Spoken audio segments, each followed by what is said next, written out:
UPS pre 2025 के result का इंतजार करते हुए और 2026 के यूपीएससी प्री की तैयारी करते हुए। Medieval India. गुलाम वंश 1206 से 1290।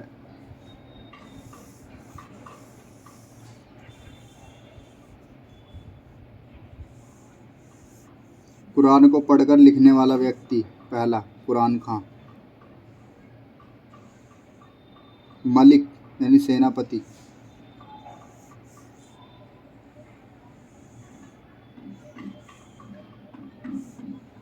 ऐबक बख्तियार काकी का शिष्य था। और ये आराम शाह 1210 से 1211, सिर्फ 8 महीने का शासन।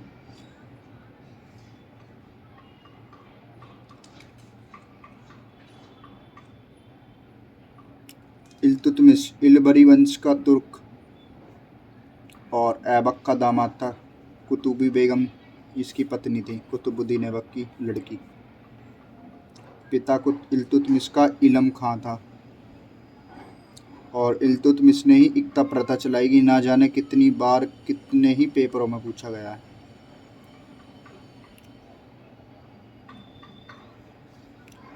चालीस सरदार तुर्क और काजी मिनहाज उस सिराज इसके काजी थे, तुर्क चहलगानी के। इल्तुतमिश ने लाहौर पर नियंत्रण 1210 में किया, 17 में। और इल्तुतमिश के समय मंगोलों का आक्रमण हुआ था।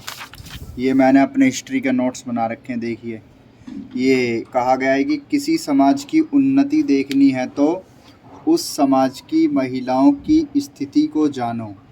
ये बाबा साहेब भीमराव अम्बेडकर सकपाल जी ने कहा था। और कुछ भी अचीव करने पर खुद पर गर्व करना है और अवसर मिलने पर गर्व करना है। और ये थे गुलाम या मामलूक वंश के शासक। कुतुबुद्दीन ऐबक 1206 से 1210, आराम शाह 1210 से 1211, इल्तुतमिश 1211 से 1236, रुकनुद्दीन फिरोज शाह 1236, ये कुछ दिन ही इन्होंने शासन करा था। सुल्ताना रजिया, जो कि जिसको रजिया सुल्तान भी कहते हैं, इनका शासन 1236 से 1240 था। और इनके ही शासनकाल में वो याकूत था, जिसको याकूत को अमीर हाजिब यानी शाही प्रबंधक बनाया गया था। अमीर आखुर की भी नियुक्ति काले गुलाम याकूत को ही दी गई थी, रजिया ने।